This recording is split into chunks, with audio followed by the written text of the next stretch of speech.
Hello my dear friends, आज हम आपके लिए लेके आए हैं सॉल्यूशन एंड कॉलिगेटिव प्रॉपर्टी का लेक्चर नंबर 8। लेक्चर नंबर 7 में हमने जो न्यूमेरिकल्स लिए थे, आई होप आपको सही ढंग से समझे रहेंगे।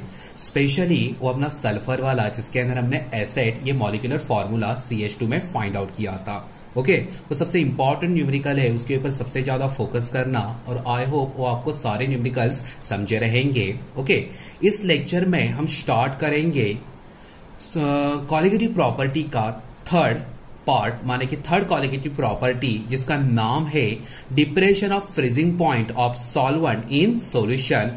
फिर से एक बात मैं रिपीट करना चाहता हूं, जैसे कि सारे लेक्चर में आपको मैं मैं एक बात रिपीट कर रहा हूं कि कॉलिगेटिव प्रॉपर्टी में से एक कॉलिगेटिव प्रॉपर्टी बोर्ड में 100% आती है, तो एक आती है, कौन सी आती है वो तो पता नहीं। तो चार के चार कॉलिगेटिव प्रॉपर्टी अलॉन्ग विद उसके न्यूमेरिकल्स आपको सही ढंग से आने चाहिए, और मुझे पता है आप सब लोग सही ढंग से कर लोगे। ओके, आप लोग पढ़ रहे हो, ऐसे ही पढ़ते रहो और आगे बढ़ते रहो। क्लियर है? चलो बिना कोई टाइम पास किए हुए ओके, ये भी लेक्चर हम स्टार्ट करते हैं। ओके, जिसमें अंदर हम पढ़ेंगे थर्ड कॉलिगेटिव प्रॉपर्टी जिसका नाम क्या है, depression of freezing point of solvent in solution. Okay, ये भी डेरिवेशन स्टार्ट करने से पहले एक मैं आपको बात बताना चाहता हूँ। ओके, कुछ बच्चे अभी तक बोल रहे हैं कि YouTube के ऊपर वीडियो क्लियर नहीं दिखता, ये नहीं वो नहीं। उनसे एक रिक्वेस्ट है, ओके, आप मेरे जो भी वीडियोस है वीडियोस आप डाउनलोड करके देखिए, तो आपको जो भी ओरिजिनल जो क्वालिटी है वो आपको मिल जाएगी। ठीक है,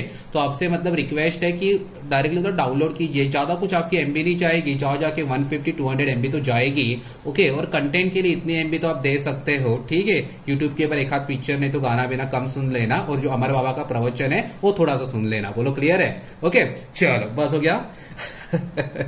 चलो स्टार्ट करते हैं। ये भी न्यूमेरिकल अगर एग्जाम में आया तो बच्चों 3 मार्क्स के लिए आ सकता है। कितने मार्क्स के लिए आ सकता है? 3। ओके, तो 3 मार्क्स के लिए आएगा तो उतनी मेहनत तो करनी ही पड़ेगी। ओके, और आपको मैं एक बात बता के रखता हूं, ये डेरिवेशन सिमिलर टू जो हमने जो एलिवेशन ऑफ बॉइलिंग पॉइंट देखा था वैसे ही है, सिर्फ यहां पर कुछ चेंजेस है। यहां की बात वहां पर जाएगी, वहां की यहां पर आएगी। ये क्या, यहां पर हम देखेंगे। चलो स्टार्ट करते हैं। एलिवेशन ऑफ बॉइलिंग पॉइंट में सबसे पहले हमने क्या लिखा था, डेफिनेशन ऑफ बॉइलिंग पॉइंट। तो similarly depression of freezing point में हम क्या लिखेंगे, डेफिनेशन ऑफ फ्रीजिंग पॉइंट। चलो लिखते हैं हम लोग, definition of freezing point. Definition of freezing point. Okay, तो सबसे पहले बॉइलिंग पॉइंट की डेफिनेशन रिपीट करते हैं। आप ही लोग मुझे बताओगे बॉइलिंग पॉइंट की डेफिनेशन क्या थी। बोलो बोलो बोलो बोलो बोलो मेरे साथ बोलो बोलो।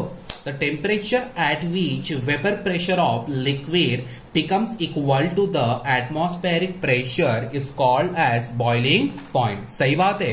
तो वैसे ही फ्रीजिंग पॉइंट की डेफिनेशन क्या है, देखो सिर्फ थोड़ा सा चेंज है, ठीक से सुनना, बाद में मैं लिखने वाला हूं यहां पर। The temperature at which vapour pressure of liquid. चलो भाई इतना तो क्लियर है, पहले भी लिक्विड था, इधर भी था। Okay, liquid state becomes equal to the vapour pressure of solid, माने कि vapour pressure of liquid becomes equal to the vapour pressure of solid. बोलो क्लियर है? अरे क्लियर है? बोलो बोलो लो। Vapour pressure of liquid state becomes equal to the vapour pressure of solid state is called as freezing point. Boiling point से भी सबसे इजी वाली डेफिनेशन फिर से एक बार बताओ, सब लोग सुनेंगे। चलो सुनो, the temperature at which vapour pressure of liquid state becomes equal to the vapour pressure of solid state is called as freezing point. Liquid state और सॉलिड स्टेट दोनों का वेपर प्रेशर क्या होना चाहिए, इक्वल होना चाहिए। जहां पर इक्वल हो गया वो स्टेट आपकी कौन सी है, फ्रीजिंग पॉइंट वाली है। बोलो क्लियर? चलो लिखते हैं बच्चों, आई होप आपको समझा रहेगा। The temperature at which vapor pressure of liquid state becomes equal to the vapor pressure of solid state. Vapor pressure of solid state is called as freezing point. Freezing point एकदम हलवा definition है, अरे हाँ या ना, एकदम मक्खन की तरह।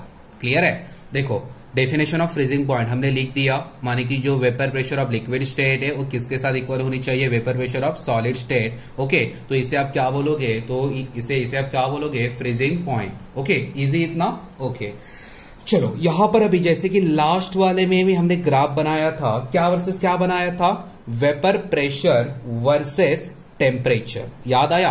सो यहां पर भी हम वही बनाएंगे, वेपर प्रेशर ऑफ टेम्परेचर, और टेम्परेचर हम हमेशा हम किस में लेंगे, डिग्री सेल्सियस या केल्विन में, बोलो बोलो, केल्विन में। सो टेम्परेचर इन केल्विन। चलो बनाते हैं, ये खैचक करके नीचे आया, ये ऐसे मारा, Y axis X axis origin, बोलो क्लियर है? ओके, सो वाई एक्सिस के ऊपर क्या लिखना है अपने को, वेपर प्रेशर, सही बात है बच्चा, ऊपर की तरफ बढ़ेगा, यहां पर मैक्सिमम कितना रहेगा, एक तो क्या रहेगा 760 मिलीमीटर ऑफ मर्क्यूरी, अगर ये नहीं तो क्या लिख सकते हो 1 ATM, दोनों में से एक लिखना है। फिर से बता रहा हूं, लास्ट में भी बताया था, इधर भी बता रहा हूं, दोनों में से एक आपको यहां पर लिखना है।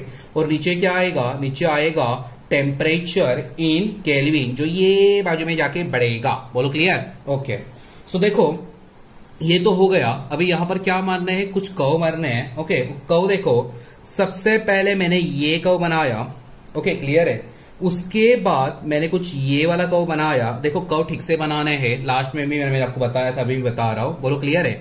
अभी यहां पर क्या करना है, यहां पर एक पॉइंट आपको यहां पर लगाना है, ये लाइन यहां पर टच करनी है और ये लाइन आपको यहां पर टच करनी है, माने कि कुछ ऐसा खंजर टाइप दिख रहा है आपको, ऐसा कुछ बना देना है। ये रियल में खंजर नहीं बनाना है, कोई ऐसा मतलब चाकू भी को ऐसा कुछ बना के मतलब मत भेजना इसको, इसका भी एक मीनिंग है, आपको मैं बताने वाला हूं, बोलो क्लियर है?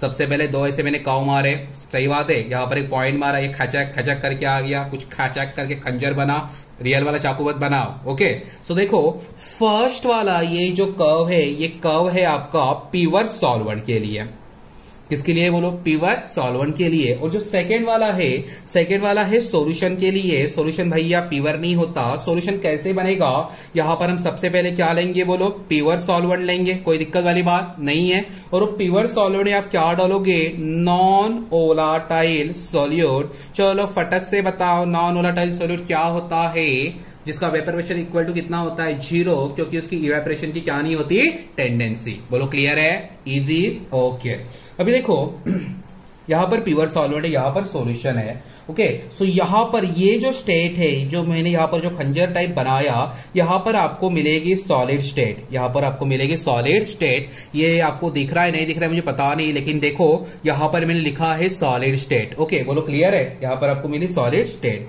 सो देखो यहां पर आपको दो टेम्परेचर मिलेंगे, अभी इसका कुछ काम नहीं है, देखो ये सॉल्यूशन का कुछ काम नहीं है, अभी यहां पर प्योर सॉलिड और सॉलिड स्टेट का काम है, बोलो क्लियर है? सो ये मैंने नीचे की तरफ एक्सटेंड किया, और ये जो पॉइंट है, ये भी पॉइंट मैंने नीचे की तरफ एक्सटेंड किया, बोलो क्लियर है? देखो ये पॉइंट एक्सटेंड करना नहीं है, आप एग्जाम में गलती कर देते हो, इस सॉल्यूशन का ये जो पॉइंट है नीचे एक्सटेंड कर देते हो, ये करना नहीं, ये गलत हो जाएगा।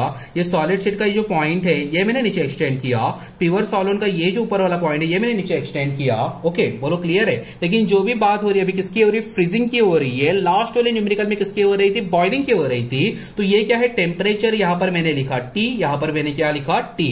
बॉइलिंग के लिए हमने क्या लिखा था, TB, तो फ्रीजिंग के लिए हम क्या लिखेंगे, बोलो बोलो TF, इधर भी क्या आएगा TF, बोलो क्लियर एकदम? ओके, अभी देखो ये तो बना है सॉलिड स्टेट, ये तो कुछ भाई प्योर नहीं है, कुछ अलग ही है, लेकिन प्योर सॉल्वेंट के लिए हम हमेशा क्या लिखते हैं, T0F, बोलो क्लियर है? यहां पर नॉट है, यहां पर नॉट नहीं है। और ये जो दोनों का जो डिफरेंस है, ये डिफरेंस क्या बनेगा, डेल्टा TF। यहां पर आपको दिख रहा है नहीं दिख रहा है पता नहीं, लेकिन फिर से यहां पर मैं लिख रहा हूं, दोनों का डिफरेंस क्या बनेगा, डेल्टा TF। आप अभी सोचोगे कुछ सिमिलर, जो पहले वाला हमने जो डेरिवेशन देखा था वैसे ही है। ओके, सिर्फ एक बार प्रैक्टिस करनी है, अच्छे ढंग से आ जाएगा। ये 3 मार्क्स हमारे ही है, कहां पर भी जाने वाले नहीं है। ओके, उसके बाद वेयर में हम लिखेंगे कि वो कौन कौन से पॉइंट है, जैसे कि पहला T0F, आप ही बताओगे T0F क्या है, बोलो बोलो बोलो बोलो, freezing point of pure solvent, freezing point of pure solvent. ठीक है, अभी मुझे बताओ TF क्या रहेगा, अगर ये प्योर सॉल्वेंट के लिए, तो TF किसके लिए रहेगा, सॉल्यूशन के लिए। सो यहां पर हम क्या लिखेंगे, freezing point of solution, freezing point of solution, और यहां पर जो डेल्टा टीएफ है वो किसके लिए रहेगा, वो कुछ ना कुछ चेंज हो रहा है, सो क्या लिखेंगे हम, change in temperature of freezing point. Freezing point, बोलो क्लियर है। देखो यहां पर अभी एक केस उल्टी होने वाली है, एक केस उल्टी होने वाली है। लास्ट टाइम हमने क्या बताया था कि जो टीएफ की वैल्यू है, जो सॉल्यूशन की वैल्यू है वो ग्रेटर है, लेकिन यहां पर जो भी मतलब रहेगी वैल्यू किसकी रहेगी, टी नॉट एफ की वैल्यू ग्रेटर रहेगी, क्योंकि ये बाजू में बच्चों टेम्परेचर डिक्रीज होएगा, ये बाजू में टेम्परेचर क्या होएगा, इंक्रीज होएगा। सो यहां पर आपको क्या मिलेगा, ये मैंने लिखा टीएफ, यहां पर मैंने लिखा T not F. T not F ये प्योर के लिए है, ये सॉलिड स्टेट के लिए है, बोलो क्लियर है। ये टीएफ के लिए सॉलिड स्टेट के लिए है, बोलो क्लियर। ओके माफ करना, फ्रीजिंग पॉइंट ऑफ सॉल्यूशन, लेकिन ये किसके लिए बना, सॉलिड स्टेट के लिए बना। किसके लिए बना, सॉलिड स्टेट के लिए। अभी आप क्या बोलोगे, यहां पर जो ये जो है सबसे ज्यादा टेम्परेचर किसका है, टीएफ का है एज कंपेयर टू टीएफ। सो यहां पर हम क्या दिखाएंगे, इसको हम ग्रेटर दिखाएंगे। अभी ये ग्रेटर दिखाने के बाद अगली वाली स्टेप देखो, सब लोग देखना।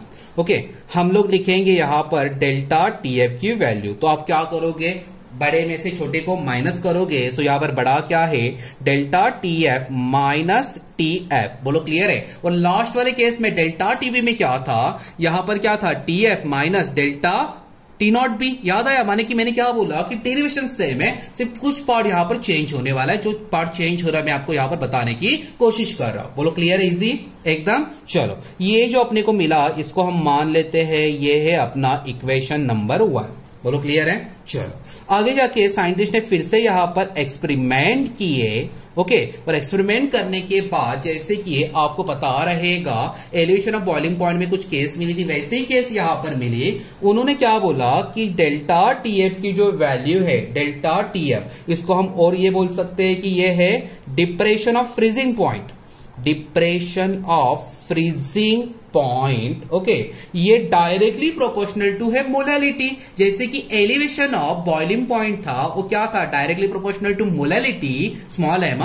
तो वैसे ही डिप्रेशन ऑफ फ्रीजिंग पॉइंट ये क्या है, directly proportional to molality. So देखो depression of freezing point is directly proportional to the molality, directly proportional to the molality. So देखो डेल्टा टी एफ मोलैलिटी के लिए क्या, छोटा वाला एम लगा दिया, और बच्चा जानता है कि ये प्रोपोर्शनल हटने के बाद यहां पर क्या आएगा, इक्वल के बाजू में क्या आएगा, कांस्टेंट इनटू जो वैल्यू है ये। तो ये हिसाब से अपने को मिला यहां पर इक्वेशन नंबर 2। और सबसे इंपॉर्टेंट ये भी न्यूमेरिकल ये भी fill in the blanks VSA में पूछ चुके हैं, केएफ की वैल्यू क्या होती है, केएफ की वैल्यू क्या होती है, नहीं तो केएफ क्या होता है, बताओ केएफ क्या होता है। तो केएफ के यहां पर भी दो मीनिंग बनेंगे, एक बनेगा मोलर डिप्रेशन कांस्टेंट, केबी के लिए क्या बोला था, मोलर एलिवेशन कांस्टेंट, केएफ के लिए क्या बोला, मोलर डिप्रेशन कांस्टेंट। देखो बच्चों अच्छे से प्रैक्टिस करोगे तो ये जो बातें हैं आप नहीं भूल सकते, बहुत इजी बातें हैं। ओके और इसका और एक नाम है, ओके जैसे कि वहां पर क्या था केबी के लिए एबिलिस्कोपिक कांस्टेंट, याद आया।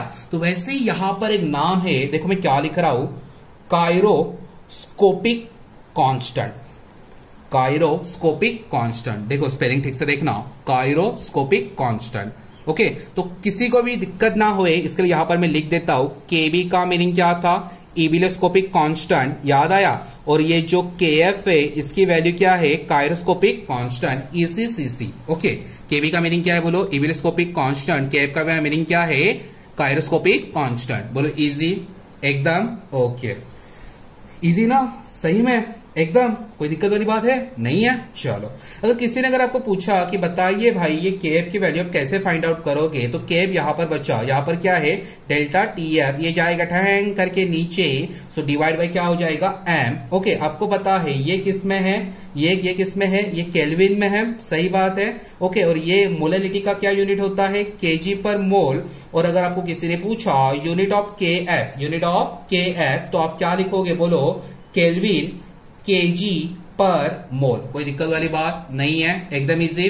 और फिर से जैसे कि मैंने आपको जो प्रीवियस वाला लेक्चर नंबर 7 था उसके अंदर मैंने आपको एक बात बताई थी कि केबी की वैल्यू किसके पर डिपेंड करती है, तो मैंने आपको बोला था कि पिवट सॉल्वेंट के ऊपर, बोलो सही है। अगर सिमिलरली अगर आपको पूछते हैं कि केएफ की वैल्यू किसके ऊपर डिपेंड करती है, तो भी आपको वही लिखना है, केएफ की वैल्यू डिपेंड करेगी किसके ऊपर, बोलो बोलो किसके ऊपर करेगी, सॉल्वेंट के ऊपर। बोलो क्लियर, इजी, कोई दिक्कत वाली बात नहीं है। ओके, उसके बाद फिर से हम क्या करेंगे, but we know that, but we know that जो स्मॉल एम है मोलैलिटी है, मोलैलिटी का एक फॉर्मूला है, क्या फॉर्मूला है याद करो, number of moles of solute, number of moles of solute divide by क्या है बोलो, mass of solvent, mass of solvent in kg. इसका एक्सप्लेनेशन फिर से मैं देने वाला नहीं हूं, क्यों, क्योंकि लास्ट लेक्चर में मैंने आपको पूरा इसका एक्सप्लेनेशन दिया था, इसका मॉडिफिकेशन कैसे होता है, किसके अंदर रिप्रेजेंट करते हैं वगैरह वगैरह। ठीक है, अभी क्या करना है, ये जो number of moles of solute है इसको फिर से एक्सपैंड करना है। तो ये एक्सपैंड करने के बाद यहां पर आपको मिलेगा, ओके, यहां पर आपको मिलेगा, देखो मैं लिख रहा हूं, mass of solute in KG, सही बात है, divide by molar mass of solute in KG into mass of solute in, sorry, mass of solvent in KG. बोलो क्लियर, सॉल्यूट सॉल्वेंट, इतना क्लियर, ओके। और ये होने के बाद आपको यहां पर एक वैल्यू यहां पर मिल जाएगी एम की। देखो मास बोला है, मास के लिए हम क्या इस्तेमाल करेंगे, डब्ल्यू, ओके। नीचे क्या बोला है, मोलार मास बोला है, तो उसके लिए क्या इस्तेमाल करेंगे, एम। इधर भी क्या बोला है, मास बोला है, तो यहां पर भी हम क्या इस्तेमाल करेंगे, डब्ल्यू, ओके। तो जैसे कि मैंने आपको बोला था कि सॉल्वेंट के लिए क्या इस्तेमाल करेंगे, 1, ओके। जो सॉल्यूट के लिए क्या इस्तेमाल करेंगे, 2, ओके। ये मोलार मास किसका है, सॉल्यूट का है, तो यहां पर भी क्या आएगा, 2। बोलो इजी, याद आया, ओके। तो ऐसे करने के बाद आपको यहां पर ये वैल्यू मिली, किसकी मिली, एम की वैल्यू। तो इसको हम मान लेते हैं इक्वेशन 3, ओके। अभी हम क्या करेंगे, इक्वेशन 3 को पुट कर देंगे, पुट इन इक्वेशन नंबर 2 में। किसमें करेंगे, इक्वेशन नंबर 2 में। सो देखो जरा इक्वेशन नंबर 2 क्या है, किधर लिखा है मैंने, इधर, okay. Delta T F is equal to K F into M, ये एम की वैल्यू पुट करनी है बच्चा, बोल हाँ या ना, चलो कर देते हैं। सो यहां पर आपको मिलेगा पुट करने के बाद delta T F is equal to, यहां पर मिलेगा K F into W2 divide by M2 into W1। यहां पर आप मल्टीप्लाई बाय 1000 भी कर सकते, नहीं तो आगे भी कर सकते हो, जैसे कि मैंने न्यूमेरिकल में आपको पढ़ाया, ये बात आपको पता चल गई रहेगी, ओके। सो ये मिला एक फॉर्मूला, और में आप भी लिख सकते हो, अगर आपको M2 फाइंड आउट करना है तो ये जाएगा इधर, ये आएगा इधर। सो क्या मिलेगा, M2 is equal to K F into W2 multiply by 1000, okay. ये इधर आ गया, सो क्या मिला आपको, delta T F into W1। और ये फॉर्मूला अभी आपको न्यूमेरिकल सॉल्व करने में काम आएगा। देखो कुछ भी चेंज नहीं हुआ, सब सेम है। जहां पर सिर्फ बच्चों बीबी था, बीबी नहीं बी बोल रहा हूं मैं, ओके, नहीं तो बीबी क्या करोगे, ओके सॉरी। तो देखो जहां पर बी था, ओके, वहां पर हमने क्या लिखा, एफ लिखा है, यही चेंज है, बाकी क्या है, बाकी सब सेम है। बोलो हाँ या ना, इजी, कोई दिक्कत वाली बात नहीं है, ओके। क्लियर है इतना सबको, एकदम ओके। तो ये जो हमने 3 मार्क्स का जो डेरिवेशन देखा है, उसके एक बार रिवीजन कर लेते हैं, ओके। जिनको समझा उनका कंसेप्ट और स्ट्रांग हो जाएगा, और जो अभी लर्निंग स्टेज के ऊपर है वो समझ जाएंगे। क्लियर है, ओके। सो देखो हमने स्टार्ट किया था कॉलिगेटिव प्रॉपर्टी का, नहीं तो थर्ड कॉलिगेटिव प्रॉपर्टी, जिसका नाम क्या है, depression of freezing point of solvent in solution, okay. तो ये आपको जब मैं पढ़ा रहा था तो एक सेंस आया रहेगा, जैसे लास्ट वाली कॉलिगेटिव प्रॉपर्टी थी एलिवेशन ऑफ बॉइलिंग पॉइंट, वैसे सिमिलर ये भी कॉलिगेटिव प्रॉपर्टी है, ओके। सिर्फ जहां पर बी था वहां पर अभी क्या हो गया, एफ हो गया, और जो ग्राफिकल रिप्रेजेंटेशन और कुछ कंडीशन, सिर्फ कुछ कंडीशन यहां पर चेंज हुए हैं, ओके। क्लियर है इतना।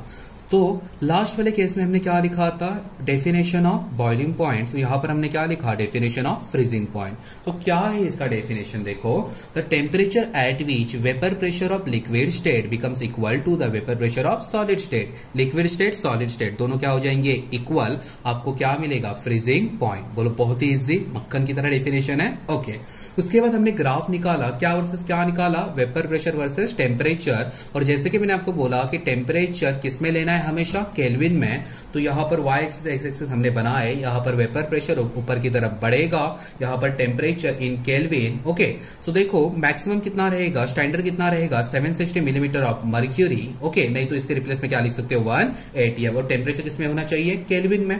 सबसे पहले हमने क्या किए, देखो 2 कर्व बनाए, एक कर्व किसके लिए था, प्योर सॉल्वेंट, दूसरा किसके लिए था, सॉल्यूशन।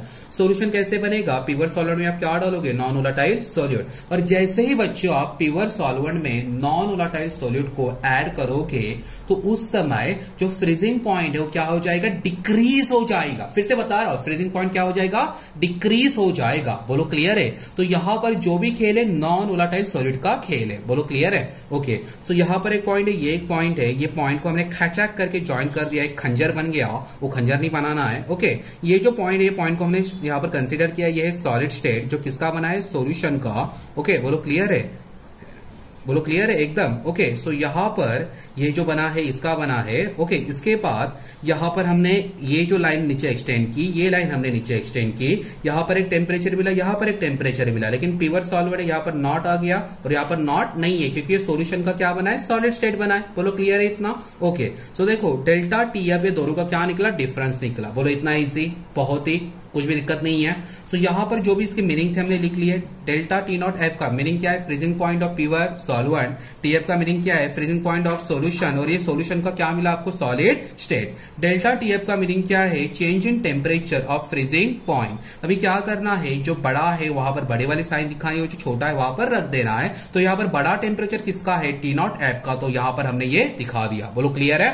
ओके, इसके बाद जो भी बड़ा था, बड़े में से छोटे को हमने माइनस किया, सो अपने को इक्वेशन नंबर 1 क्या मिला, delta T F is equal to T not F minus T F. बोलो क्लियर है। बाद में फिर से यहां पर एक एक्सपेरिमेंट हुआ, एक्सपेरिमेंट होने के बाद उनको पता चला कि depression of freezing point, that means delta T F is directly proportional to the molality. Okay, so therefore delta T F directly proportional to molality. बच्चा जानते हैं, प्रोपोर्शनल हटने के बाद क्या आएगा, इक्वल। इक्वल के बाद के एफ, के एफ के यहां पर 2 मीनिंग, एक मीनिंग क्या है, मोलर डिप्रेशन कांस्टेंट, दूसरा क्या है, काइरोस्कोपिक कांस्टेंट। अगर आपको के एफ की वैल्यू निकालनी है तो ये जाएगा नीचे, डिवाइड हो जाएगा। डेल्टा टी एफ किसमें मेजर करेंगे, केल्विन में। मोलैलिटी की वैल्यू किसमें, केजी पर मोल में। यूनिट क्या मिला, केल्विन केजी पर मोल। ओके, लेकिन ये एक बात अपने को यहां पर पता है, स्मॉल एम है, स्मॉल एम इक्वल टू क्या रहेगा, number of moles of solute divide by mass of solvent in KG. बोलो क्लियर है। ओके, उसके बाद यहां पर हमने जो number of moles of solute था उसको थोड़ा हमने एक्सपैंड किया, तो अपने को क्या मिला, mass of solute in KG divide by molar mass of solute in KG and mass of solute in KG. Okay, उसके बाद एम के लिए हमने यहां पर एम की स्मॉल एम की वैल्यू निकालने के लिए मास के लिए डब्ल्यू माना, मास के लिए यहां पर डब्ल्यू माना, मोलर मास के लिए एम माना। ओके, सोल्यूट के लिए क्या लिखा, 2। ओके, सॉल्वेंट के लिए क्या लिखा, 1, और मोलर मास ऑफ सोल्यूट के लिए क्या लिखा, 2। ये वैल्यू हमने इक्वेशन नंबर 2 में पुट कर दी, और यहां पर जो मल्टीप्लाई बाय जो 1000 करना था वो भी हमने कर लिया। यहां पर थोड़ा सा रीअरेंजमेंट किया, M2 गया इधर, डेल्टा टीएफ गया इधर, और ये आपको मिला फाइनल इक्वेशन। ये इक्वेशन के बेसिस के ऊपर आपको न्यूमेरिकल सॉल्व करने हैं। बोलो क्लियर, इजी, कोई दिक्कत वाली बात नहीं है एकदम। चलो, ये लेक्चर क्लियर। तो मिलेंगे नेक्स्ट वाले लेक्चर में कुछ ऐसे ही खास न्यूमेरिकल के साथ। ओके, तब तक के लिए पढ़ते रहो और खुश रहो। Tata, bye bye.